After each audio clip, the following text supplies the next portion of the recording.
You've probably seen those videos floating around. Iran rejected Russian support, they say. That's why Russia isn't backing them. And millions of people are watching this stuff, buying into a very simplified version of a very complex situation. But let me ask you something. Does that really make sense? Does it make sense that Russia, a country locked in a geopolitical battle with the West, would just sit back and ignore one of its key allies in the region, simply because Iran refused help? No, not at all. So today, I'm not going to guess. I'm not going to speculate. We're going straight to the source. Let's hear it from the horse's mouth. Because the real reason why Russia isn't supporting Iran, especially now, has nothing to do with refusal. It's about betrayal. Let's be honest, most so-called independent YouTubers are recycling the same shallow narratives without doing any real digging. They all seem to talk about the same thing. Ask the same questions. And none of them have real answers. But if you follow Iranian state media, political talk shows, and regional analysts who actually understand the dynamics, a very different picture emerges. Iran supported Russia unequivocally during the early days of the Ukraine invasion, sending thousands of drones, maintaining economic ties, and defending Russia on the global stage. In return, Russia has been stalling, making excuses, and finally said no, when it mattered most. This isn't speculation. It's reported by Iranian officials themselves. Let me take you inside one of the most shocking moments in recent Iran-Russia relations. In a live televised broadcast, an Iranian government official stood up and confronted Vladimir Putin directly, through the screen. He looked into the camera and said,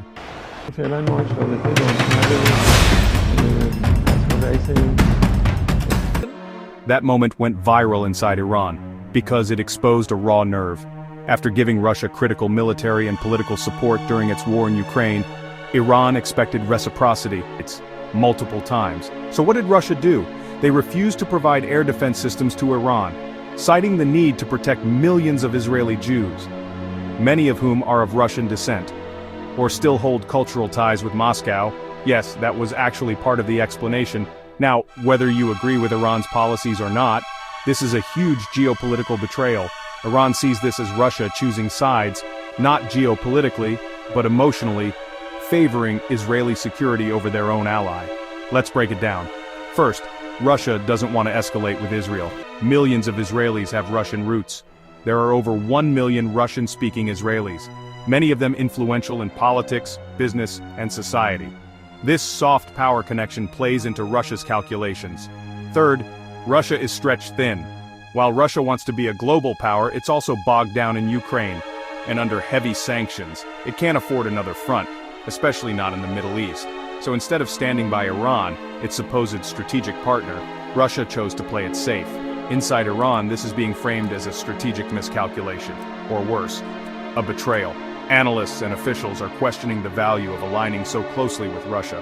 Some are even calling for a re-evaluation of foreign policy priorities.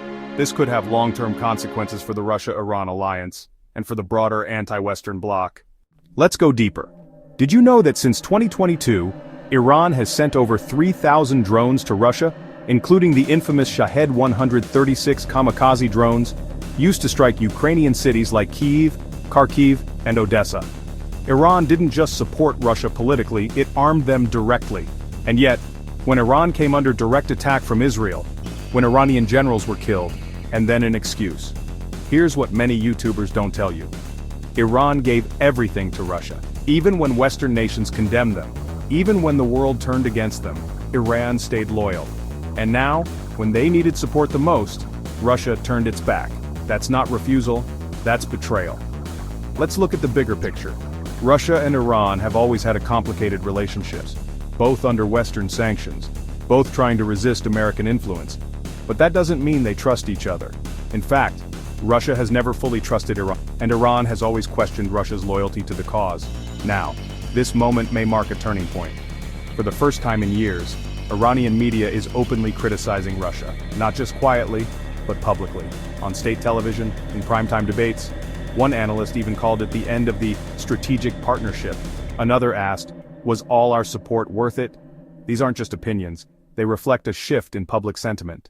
So next time you see a YouTuber claiming Iran didn't want Russian support, ask yourself, where did they get that from? Did they check Iranian sources? Did they even try? Because if they had, they'd know the real reason why Iran doesn't have Russian support today, and the truth comes straight from Iranian officials themselves. Thanks for watching. If you found this breakdown helpful, hit like, subscribe, and drop your thoughts in the comments. What do you think about Russia's decision? Is this the end of the Russia-Iran alliance or just a temporary setback? Let me know. And stay tuned for more deep dives into the hidden truths behind the headlines.